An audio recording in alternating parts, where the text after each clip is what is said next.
What's up, family? It is none other than your boy JGiddins, the paralegal. As usual, remember to be positive, be optimistic, and keep positive people in your circle, as those three things are key to ensuring positivity is invited in your future. First off, I want to welcome anybody to my page who is coming here for the first time. My name is JGiddins, and again, I'm a public figure who likes to use my own personal life experiences to help other people. So all of my videos, whether it's JGiddins the father, JGiddins the athlete, JGiddins the artist, JGiddins the gamer, whatever it is, all of my pages are dedicated to using my personal experiences to helping other people not fall into the holes that I fell into. And that's literally like how I sleep at night. You know what I mean? You know how everybody says, man, we live in this crazy world, that's how I sleep at night in this crazy world. I know that every step that I take in this world is to help better everybody else's and make sure they don't fall into the holes that I fell into, right? And for those who don't know what a paralegal is, right, I just want to let y'all know. The actual definition of a paralegal is a person trained in subsidiary legal matters, but not fully qualified as a lawyer, right? So what a paralegal is somebody who studies and is trained in the art of legality, but they're not qualified as a lawyer. Right? So they can't legally give you sound legal advice. Even if you call the Legal Aid Bureau, which is, the Legal Aid Bureau is an establishment or an organization countrywide, as far as I know, that in certain states they establish funding to help people who need lawyers, right? So you can look up your state and look up the Legal Aid Bureau in your state, okay? Now the title of this video was actually, excuse that long intro, family, for all of my people coming in. I know that was 2 minutes of me talking in the intro, but you'll get to know this is how I am. I apologize. I talk a lot, okay? It's my gift and my curse. All right, so look. The title of this video is writofmandamus, right? So let me just let you guys know my personal experience. I bought a car. I actually bought 2 cars in the last year, but I bought a van. And the person I bought the van from, they sold me the van and told me that everything was okay with the registration, the title and everything, and all I had to do was get everything flipped over in my name. So I go to do that only to find out that the title and the car had not been titled in over 3-4 years, right? And the existing one was not even the most recent one, right? So when you're desperate and you're buying a car, you feel needy, you sometimes can find yourself in a position where you're just willing to take whatever comes at you. So that's kind of the position I was in. My family was in a pretty bad situation. We were homeless at the time. Listen, it was a lot going on, right? So he got me, right? So long story short, I want to show you guys something. I want to show you guys the process, right? So there is something called, I'm going to show you guys me looking this up so you can see it as well, okay? All right, so let's look up something called, I want y'all to go to Google if you get a chance, right? Type this in right here, right? All you got to do is go to Google, type in writofmandamus. Now, you see mine says Maryland because I'm in Maryland. I was looking that up, right? Let's read this together, and then I'm going to go into another sheet that Maryland has, giving you some tips that I recommend. Let's try to make this as fast as possible. Shout out to let me real quick.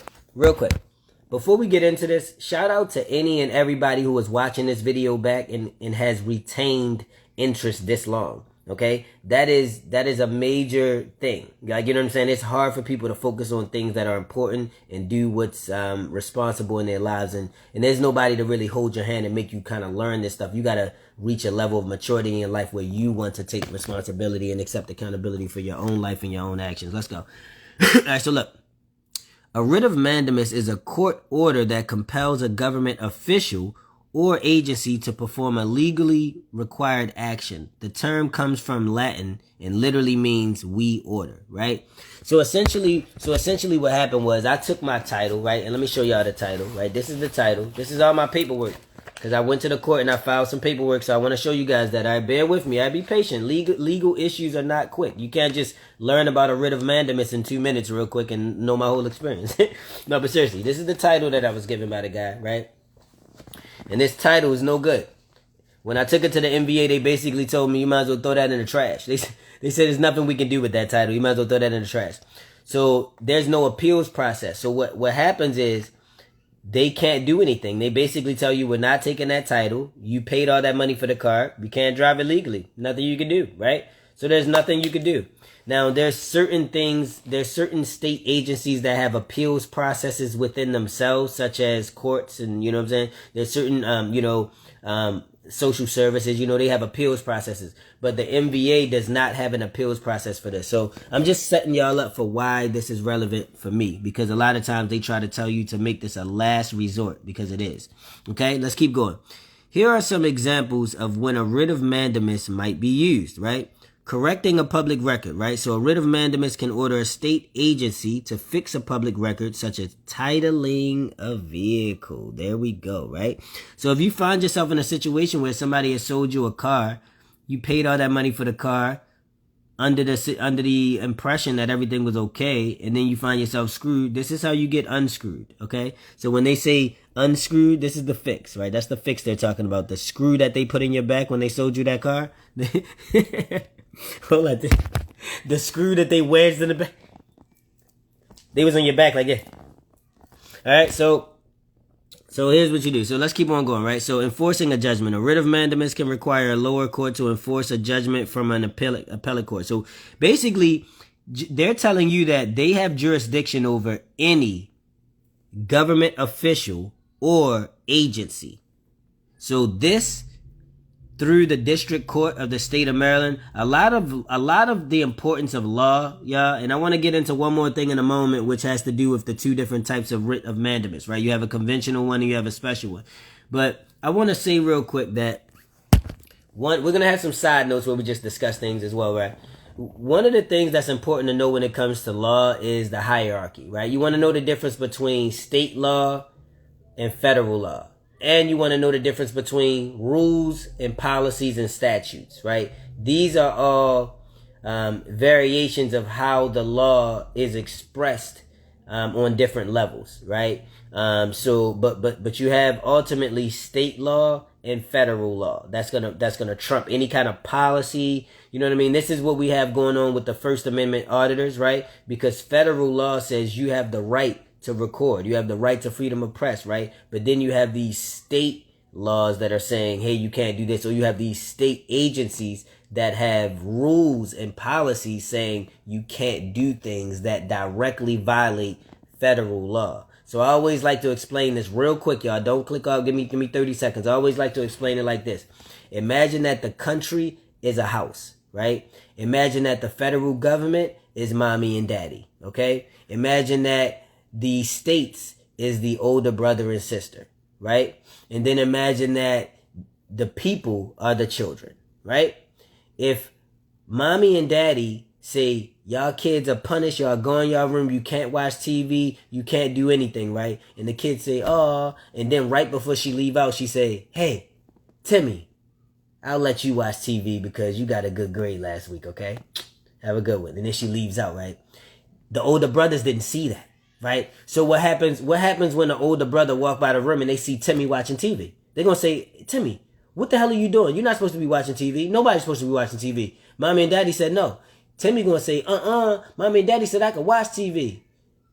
See, this is the state versus federal law, right? So this is where the state says, you can't do that in here. No, you can't do that in this state. And then you say, the federal government said I can. And the federal government trumps you.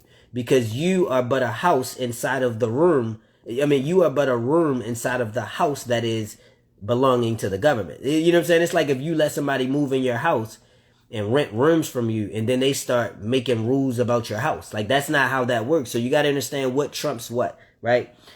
So in the district court of Maryland, in the district courts in states, the district court trumps state agencies. Right. So even though you might have a state agency that's saying, we do this, we do that, like Child Protective Services, right? Child Protective Services might say, well, we're doing this, we're doing that. If what they're doing is wrong and you feel it's wrong and they're not allowing you a process to appeal it, this is when this comes into play, right? So let's get back into it, right? Enforcing a judgment, right?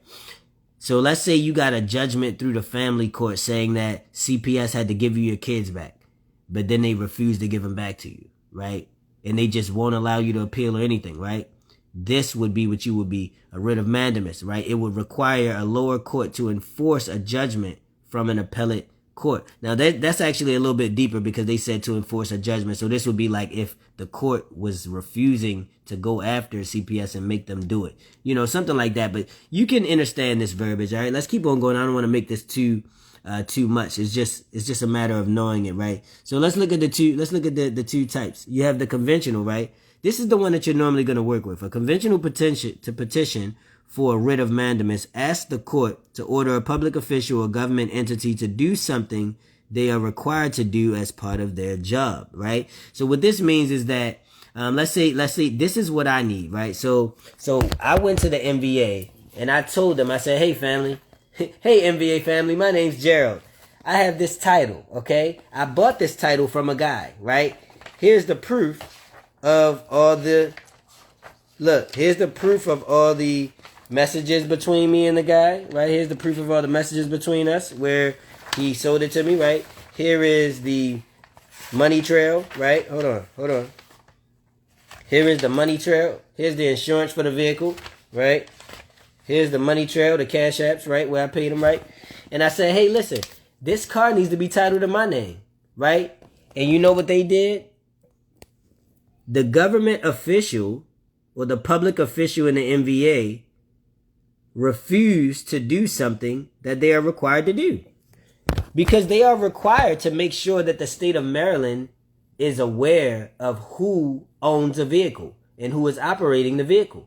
And they are being made aware that I own and operate the vehicle, but are refusing to make the state aware of that. So it is your job at that point. It's actually your obligation. Like, it's actually literally your obligation, unless you pass that car to somebody else, to let the state know. So let's go. We're going to go to mdcourts.gov. This is my favorite site because I'm in Maryland. I recommend that you find yours, right?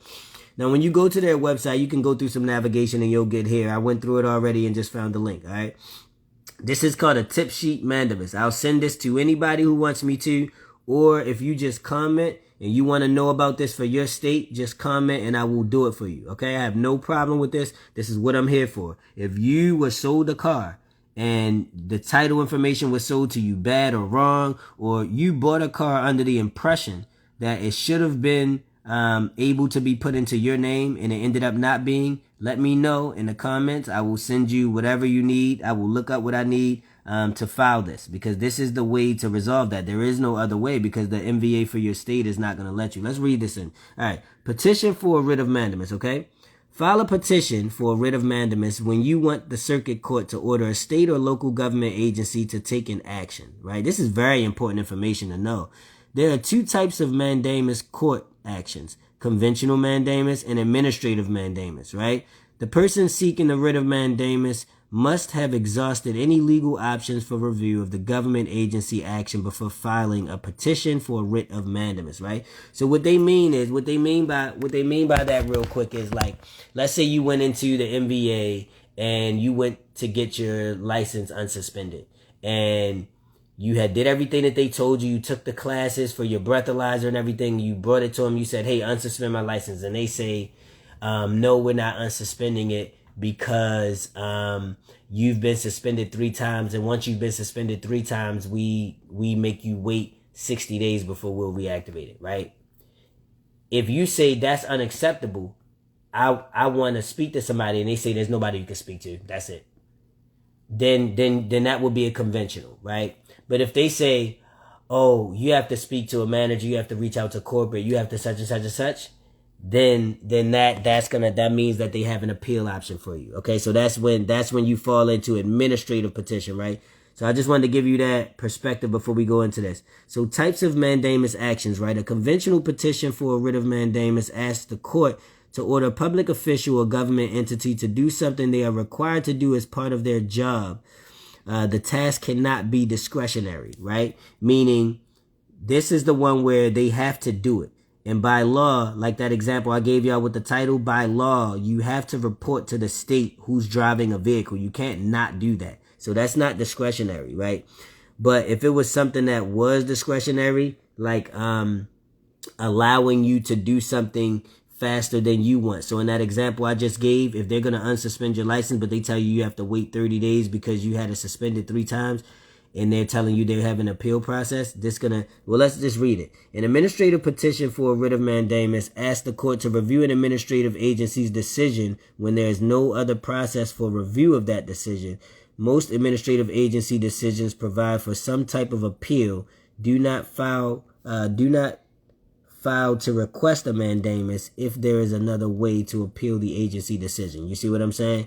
So basically they're telling you do not file a writ of mandamus if the agency already has their own way within their company for you to appeal. You get what I'm saying? Or within their agency, right? So if the MVA has their own appeals department, then you can't go file a writ of mandamus. But that's the thing. They don't have one for what I'm doing, and most of them don't. So this writ of mandamus is a known fix for the title, or it doesn't have to be just a car. It could be anything, but any situation where you have a state agency or public official who is refusing to do something that they have to do. You have to just make sure you pay attention to this verbiage, okay? Okay? Anytime you have a public official or a government entity who is refusing to do something that they are required to do as part of their job, and this is a task that cannot be discretionary, okay?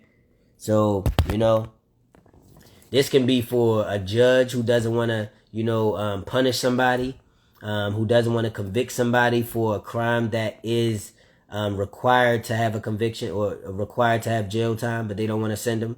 That would be something right there, a writ of mandamus. I mean, there's several examples you can think of where a public official or a state agency would be refusing to do something they're supposed to do. I mean, this happens often. You know what I mean? It could be because somebody mad that you cheated on Ray Ray with Buki, so, and I know her, that's my cousin, so I ain't getting shit for her. You know what I'm saying? Like that type of stuff. You know what I'm saying? So that's what the court is there for, to step in and say, hey, just because he cheated on you don't mean you can hold his dental records and never give them to his insurance company. So now he can't, you know what I'm saying? Like they would step in and say, hey, look, agency, cut it out. Stop playing with people's lives, right? But look, family, we're about 16 minutes and 46 seconds into the live. So I'm going to go ahead and jump off of here. I send positive vibes to everybody. If you made it through this live, man, you got to comment. If you made it through this live, you got to comment, because this means that you are one of them ones who care about shit like this. You have to teach your children this. You have to make sure that you know this. This is what empowers you. This is what they meant. The epitome of knowledge is power. Okay? Because otherwise you'll be just sitting there on message boards on Facebook just, I don't know what to do. Something, you know what I'm saying? So, and when you have that power, help somebody, man. Help people, because I'm doing this video. Any person that I help when I do this video would not have gotten help or would have gotten it through other means. You know what I mean? So look, let's just all work together, be unified, man. Each one reach one, each one teach one. We work together, however you want to do it, all right? Remember to be positive, be optimistic, keep positive people in your circle, as those three things are key to ensuring positivity is invited in your future. It's your boy JGiddins out.